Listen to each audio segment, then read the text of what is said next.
Hello दोस्तों, आज की इस वीडियो में हम लोग ऊर्जा के स्रोत पर चर्चा करेंगे। पश्चिम बंगाल बोर्ड के माध्यमिक परीक्षा के दृष्टिकोण से यह विषय अत्यंत ही महत्वपूर्ण है। तो आपका कोई भी इंपॉर्टेंट टॉपिक मिस नहीं हो जाए, इसके लिए आप हमारे चैनल को सब्सक्राइब करके बेल आइकन पर क्लिक कर दे, जिससे आगे आने वाले हर वीडियो का नोटिफिकेशन आप तक पहुंच पाए। तो चलिए स्टार्ट करते हैं क्लास को। ऊर्जा के स्रोत। ऊर्जा के दो स्रोत होते हैं। पहला है परंपरागत स्रोत, दूसरा है गैर परंपरागत स्रोत। परंपरागत स्रोत को अनवीकरणीय स्रोत कहते हैं, गैर परंपरागत स्रोत को नवीकरणीय स्रोत कहते हैं। तो चलिए क्लास को स्टार्ट करते हैं। ऊर्जा के परंपरागत स्रोत। ऊर्जा के वे स्रोत जो लंबे समय से उपयोग में लाए जा रहे हैं और जिनके भंडार सीमित हैं, उन्हें परंपरागत स्रोत कहते हैं। जैसे जीवाश्म ईंधन। लाखों वर्ष पहले पृथ्वी के अंदर दबे पेड़ पौधे और जानवरों के अवशेष प्राकृतिक घटनाओं और रासायनिक परिवर्तनों के कारण ईंधन में बदल गए। इन्हें ही हम जीवाश्म ईंधन कहते हैं। इसके उदाहरण है कोयला, पेट्रोलियम और प्राकृतिक गैस। इनमें मौजूद कार्बन यौगिक का दहन वातावरण के लिए हानिकारक होता है। जीवाश्म ईंधन के दुष्प्रभाव। जीवाश्म ईंधन का उपयोग करने से पर्यावरण पर गंभीर नकारात्मक प्रभाव पड़ते हैं, जैसे ग्लोबल वार्मिंग। ईंधन में मौजूद कार्बन ऑक्सीजन के साथ जलकर कार्बन डाइऑक्साइड बनाते हैं, जिससे पृथ्वी का तापमान बढ़ता है। प्रदूषण। इनके जलने से CO, SO2, NO2 जैसे हानिकारक गैसें, धुआं और धूलकण निकलते हैं, जो वायु, जल और मिट्टी को प्रदूषित करते हैं। स्वास्थ्य समस्या। प्रदूषित हवा के कारण मनुष्य में दमा, क्षय रोग और फेफड़ा के कैंसर जैसी बीमारियां होने का खतरा रहता है। ऊर्जा के अन्य स्रोत जैसे लकड़ी। यह प्राचीन काल से ही ऊर्जा का मुख्य स्रोत रही है। आज भी गांव में इसका उपयोग होता है, लेकिन यह भी वातावरण को प्रदूषित करता है। जल विद्युत। नदियों पर बांध बनाकर पानी को ऊंचाई से गिराया जाता है, जिससे उसकी स्थितिज ऊर्जा को विद्युत ऊर्जा में बदला जाता है। परमाणु ऊर्जा।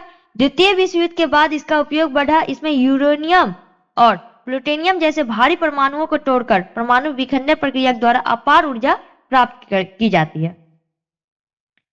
इस प्रकार हम लोगों ने ऊर्जा के परंपरागत स्रोत के बारे में पढ़े।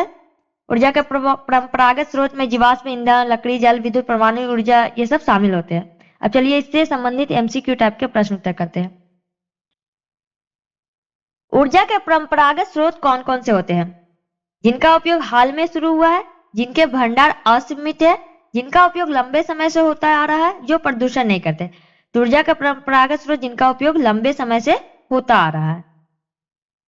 निम्नलिखित में से कौन सा जीवाश्म ईंधन नहीं है? कोयला, पेट्रोलियम, प्राकृतिक गैस और लकड़ी। तो लकड़ी जो है जीवाश्म ईंधन नहीं है। कोयला, पेट्रोलियम और प्राकृतिक गैस ये सभी जीवाश्म ईंधन है। जीवाश्म ईंधन का निर्माण किससे हुआ है? ज्वालामुखी लावा से, समुद्री जल से, प्राचीन पेड़ पौधे और जानवरों के अवशेष से या वायुमंडलीय गैसों से। तो जीवाश्म ईंधन का जो निर्माण है प्राचीन पेड़ पौधे और जानवरों के अवशेष से हुआ है। जीवाश्म ईंधनों के जलने से मुख्य रूप से कौन सी गैस निकलती है? ऑक्सीजन, नाइट्रोजन, कार्बन डाइऑक्साइड या हाइड्रोजन। तो जीवाश्म ईंधन के जलने से मुख्य रूप से कार्बन डाइऑक्साइड गैस निकलती है। ग्लोबल वार्मिंग के मुख्य रूप से कौन सी गैस जिम्मेदार है? CO, CO2, SO2 या NO2। तो ग्लोबल वार्मिंग के लिए मुख्य रूप से CO2 गैस जिम्मेदार है। निम्नलिखित में से कौन सी एक ग्रीन हाउस गैस है? ऑक्सीजन, नाइट्रोजन, कार्बन डाइऑक्साइड और हीलियम। तो कार्बन डाइऑक्साइड जो है ग्रीन हाउस गैस है। जीवाश्म ईंधन के जलने से कौन सा प्रदूषण होता है? केवल जल प्रदूषण, केवल मृदा प्रदूषण, केवल ध्वनि प्रदूषण या वायु, जल और मृदा प्रदूषण। तो जीवाश्म ईंधन के जलने से वायु, जल और मृदा प्रदूषण होते हैं। प्रदूषित वायु से कौन सी बीमारी हो सकती है? मलेरिया, दमा, टाइफाइड या हैजा। तो प्रदूषित वायु से जो है दमा होती है। लकड़ी को ऊर्जा का कौन सा स्रोत माना जाता है? नवीकरणीय और प्रदूषित रहित, अनवीकरणीय और प्रदूषित रहित या परंपरागत और लेकिन प्रदूषणकारी, अपारंपरिक और स्वच्छ। तो लकड़ी जो है वो परंपरागत है लेकिन प्रदूषणकारी है। जल विद्युत में किस ऊर्जा को विद्युत ऊर्जा में बदला जाता है? रासायनिक ऊर्जा, स्थितिज ऊर्जा, नाभिकीय ऊर्जा या ध्वनि ऊर्जा। जल विद्युत में जो है वो स्थितिज ऊर्जा को विद्युत ऊर्जा में बदला जाता है। जल विद्युत उत्पादन के लिए क्या आवश्यक है? कोयला, परमाणु रिएक्टर, बांध और बहता जल या पवन चक्की। तो जल विद्युत के लिए बांध और बहता जल इंपॉर्टेंट है। परमाणु ऊर्जा किस प्रक्रिया पर आधारित है? दहन, प्रकाश संश्लेषण, परमाणु विखंडन या वाष्पीकरण? तो परमाणु ऊर्जा जो है परमाणु विखंडन पर आधारित है। परमाणु ऊर्जा के लिए किस तत्व का उपयोग किया जाता है? तांबा, लोहा, यूरेनियम या एल्युमिनियम? तो परमाणु ऊर्जा के लिए जो हम लोग है यूरेनियम का उपयोग करते हैं। निम्नलिखित में से कौन सा अनवीकरणीय ऊर्जा स्रोत है? सौर ऊर्जा, पवन ऊर्जा, जल ऊर्जा या पेट्रोलियम? तो पेट्रोलियम जो है अनवीकरणीय ऊर्जा स्रोत है। ऊर्जा संरक्षण का सही उद्देश्य क्या है? ऊर्जा का अपव्यय करना, केवल जीवाश्म ईंधन का उपयोग करना, भविष्य की पीढ़ियों के लिए ऊर्जा बचाना या ऊर्जा उत्पादन रोकना? तो ऊर्जा संरक्षण का जो सही उद्देश्य है वो है भविष्य की पीढ़ियों के लिए ऊर्जा बचाना।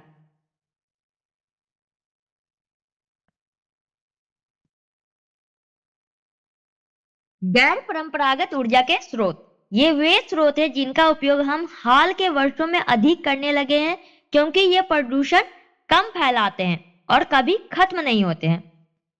जैसे सौर ऊर्जा, सूर्य से प्राप्त ऊर्जा को सौर ऊर्जा कहते हैं। पृथ्वी पर इसका बहुत छोटा भाग ही पहुंचता है जिसे हम मुख्य रूप से दो तरीकों से इस्तेमाल करते हैं। पहला है सोलर थर्मल रूट के रूप में। इसमें सौर यंत्र जैसे सोलर कुकर सूर्य की विकिरण ऊर्जा को ऊष्मीय ऊर्जा में बदलते हैं। इसका उपयोग खाना पकाने या पानी गर्म करने में करते हैं। सोलर फोटोवोल्टाइक रूट, इसमें सोलर सेल का उपयोग होता है। ये सेल अर्धचालक जैसे सिलिकॉन के बने होते हैं जो सूर्य की रोशनी को सीधे विद्युत ऊर्जा में बदल देते हैं। कई सोलर सेल को जोड़कर सोलर पैनल बनाया जाता है। दूसरा जैसे पवन ऊर्जा, बहती हुई हवा की गतिज ऊर्जा को पवन ऊर्जा कहते हैं।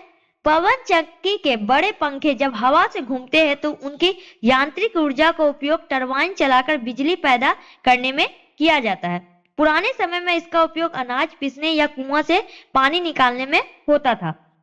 ज्वारीय ऊर्जा, समुद्र में चंद्रमा और पृथ्वी के गुरुत्वाकर्षण के कारण जल स्तर ऊपर नीचे होता है जिसे ज्वार भाटा कहते हैं। इस दौरान पानी के चढ़ने और उतरने की ऊर्जा को बांध बनाकर और टरबाइन घुमाकर बिजली में बदला जाता है। भूतापीय ऊर्जा, पृथ्वी के भीतर गहराई में चट्टानें पिघली हुई अवस्था में होती है जिन्हें मैग्मा कहते हैं। इस मैग्मा की गर्मी से भूमिगत जल गर्म होकर भाप बन जाता है। इस गर्म भाप या जल जैसे गीजर या गर्म झरने की ऊर्जा को विद्युत ऊर्जा में बदला जाता है। पृथ्वी के अंदर प्रति 100 मीटर की गहराई पर तापमान लगभग 3 डिग्री सेल्सियस बढ़ जाता है। बायोमास ऊर्जा, पशुओं के गोबर, सूखे पत्ते, लकड़ी और कचरे जैसे जैविक पदार्थों को बायोमास कहते हैं। बायोमास जब गोबर और कचरे को ऑक्सीजन की अनुपस्थिति में सड़ाया जाता है तो मिथेनोजेनिक बैक्टीरिया की मदद से बायोगैस बनती है। इसमें मुख्य रूप से मीथेन गैस होती है, साथ ही कुछ मात्रा में CO2 और H2S भी होती है। यह खाना पकाने के लिए एक बेहतरीन और स्वच्छ ईंधन है। कोयला तल मीथेन एवं मीथेन हाइड्रेट। कोयला तल मीथेन यह प्राकृतिक गैस है जो कोयला खदानों में कोयला की परतें के साथ पाई जाती है।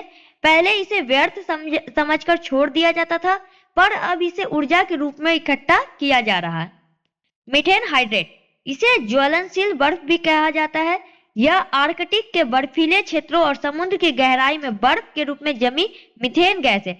भविष्य में यह ऊर्जा का बहुत बड़ा स्रोत बन सकता है। नवीकरणीय स्रोत, वे स्रोत जो प्राकृतिक रूप से पुनः प्राप्त किए जा सकते हैं उन्हें नवीकरणीय स्रोत कहते हैं, जैसे सूर्य वायु के माध्यम से। मीथेन बायोमास का मुख्य घटक है जो जलने पर धुआं नहीं देता। सतत विकास, ऊर्जा का ऐसा उपयोग जिससे भविष्य की पीढ़ियों के लिए भी संसाधन बचे रहें। प्रदूषण मुक्त, गैर परंपरागत स्रोत पर्यावरण के अनुकूल होते हैं क्योंकि इनसे हानिकारक गैसें कम निकलती है। अपशिष्ट प्रबंधन, बायोगैस और इलेक्ट्रिसिटी फ्रॉम वेस्ट तकनीक से न केवल बिजली मिलती है बल्कि कचरे का सही निपटान भी हो जाता है और अच्छी खाद प्राप्त होती है। अब चलिए इससे MCQ टाइप के प्रश्न उत्तर करते हैं। सौर सेल बनाने के लिए मुख्य रूप से किस अर्धचालक का उपयोग किया जाता है? लोहा, सिलिकॉन, तांबा या एल्युमिनियम? तो सौर सेल के लिए सिलिकॉन का। बायोगैस का मुख्य घटक कौन सी गैस है? ऑक्सीजन, कार्बन डाइऑक्साइड, मीथेन या हाइड्रोजन सल्फाइड। तो बायोगैस का मुख्य घटक जो है वो मीथेन है। किसे ज्वलनशील बर्फ के नाम से भी जाना जाता है? कोयला तल मीथेन, बायोमास, मीथेन हाइड्रेट या भूतापीय ऊर्जा। तो मीथेन हाइड्रेट को ज्वलनशील बर्फ के नाम से जाना जाता है। पवन चक्की में टरबाइन घुमाने के लिए हवा की किस ऊर्जा का उपयोग किया जाता है? स्थितिज ऊर्जा, गतिज ऊर्जा, रासायनिक ऊर्जा या ध्वनि ऊर्जा। तो पवन चक्की में टरबाइन को घुमाने के लिए हवा की गतिज ऊर्जा का उपयोग किया जाता है। पृथ्वी के भीतर प्रति 100 मीटर की गहराई पर तापमान लगभग कितना डिग्री बढ़ जाता है? 3 डिग्री सेल्सियस तक बढ़ जाता है।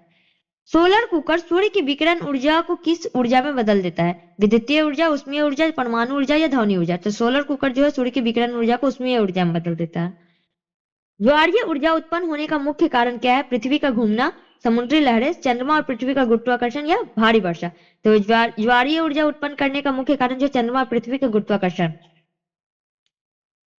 वह ऊर्जा जो पृथ्वी के भीतर पिघले हुए मेग्मा की गर्मी से प्राप्त होता है क्या कहलाती है? सौर ऊर्जा, पवन ऊर्जा, भूतापीय ऊर्जा या ज्वारीय ऊर्जा। तो पृथ्वी के भीतर पिघले हुए मेग्मा से प्राप्त गर्मी को हम लोग भूतापीय ऊर्जा कहते हैं। बायोगैस बनाने की प्रक्रिया में किस जीव की मदद ली जाती है? विषाणु की, मिथेनोजेनिक बैक्टीरिया की, कवक की या फिर प्रोटोजोआ की। तो बायोगैस बनाने के लिए मिथेनोजेनिक बैक्टीरिया का हेल्प लिया जाता है। इनमें से कौन सा ऊर्जा का स्रोत नवीकरणीय है? कोयला, पेट्रोलियम, सौर ऊर्जा, प्राकृतिक गैस। तो सौर ऊर्जा नवीकरणीय है, कोयला, पेट्रोलियम, प्राकृतिक गैस अनवीकरणीय या गैर परंपरागत है। कोयला खदानों में परतों के साथ पाई जाने वाली प्राकृतिक गैस को क्या कहते हैं? बायोगैस, कोयला तल मीथेन, एलपीजी या ऑक्सीजन। तो कोयला खदानों में परतों के साथ पाई जाने वाली प्राकृतिक गैस को कोयला तल मीथेन कहते हैं। सोलर फोटोवोल्टाइक रूट का क्या कार्य है? पानी गर्म करना, खाना पकाना, सूर्य की रोशनी को सीधे बिजली में बदलना या कचरा साफ करना। तो सोलर फोटोवोल्टाइक रूट का जो मुख्य कार्य है सूर्य की रोशनी को सीधे बिजली में बदलना। सतत विकास का क्या अर्थ है? केवल वर्तमान के लिए संसाधन का उपयोग, भविष्य की पीढ़ियों के लिए संसाधनों को बचाते हुए उपयोग करना, सभी संसाधनों को तुरंत खत्म करना या केवल तकनीक का विकास करना। तो सतत विकास का जो अर्थ है भविष्य की पीढ़ियों के लिए संसाधन को बचाते हुए उपयोग करना। बायोमास के अंतर्गत इनमें से क्या नहीं आता? पशुओं का गोबर, सूखे पत्ते, प्लास्टिक और कांच या लकड़ी। तो ये प्लास्टिक और कांच जो है बायोमास के अंतर्गत नहीं आते। गैर परंपरागत ऊर्जा स्रोत का मुख्य लाभ क्या है? ये बहुत महंगे होते हैं, ये प्रदूषण फैलाते हैं, यह पर्यावरण के अनुकूल और प्रदूषण मुक्त होते हैं, ये बहुत जल्दी खत्म हो जाते हैं। तो गैर परंपरागत ऊर्जा जो है ये पर्यावरण के अनुकूल होते हैं और प्रदूषण मुक्त होते हैं। अब चलिए इसे हम लोग एक शॉर्ट नोट की तरह जानते हैं परंपरागत स्रोत और गैर परंपरागत स्रोत को। परंपरागत जो स्रोत होते हैं वो सीमित होते हैं, इसका बार बार उपयोग नहीं होता है, ये खत्म हो सकते हैं, पर्यावरण के लिए हानिकारक होते हैं, लंबे समय से इसका उपयोग हो रहा है। कोयला, पेट्रोलियम, प्राकृतिक गैस और जल विद्युत जो है इसके उदाहरण है। गैर परंपरागत स्रोत है ये नवीकरणीय होते हैं, इसके भंडार जो असीमित है, इसका बार बार उपयोग होता है, पर्यावरण के लिए अनुकूल है, ये कभी खत्म नहीं होंगे, इन्हें हाल के ही वर्षों में विकसित किया गया है। सौर ऊर्जा, पवन ऊर्जा, ज्वारीय ऊर्जा, भूतापीय ऊर्जा और बायोमास जो है वो गैर परंपरागत ऊर्जा स्रोत है। इस प्रकार आज हम लोगों ने ऊर्जा के स्रोत के बारे में चर्चा किया। ऐसे ही इंपॉर्टेंट टॉपिक के साथ हमारे साथ बने रहने के लिए हमारे चैनल को लाइक, शेयर और सब्सक्राइब करें। मिलते हैं जल्द ही नेक्स्ट वीडियो में, तब तक के लिए बाय। आप अपना रिवीजन करते रहें। थैंक यू दोस्तों।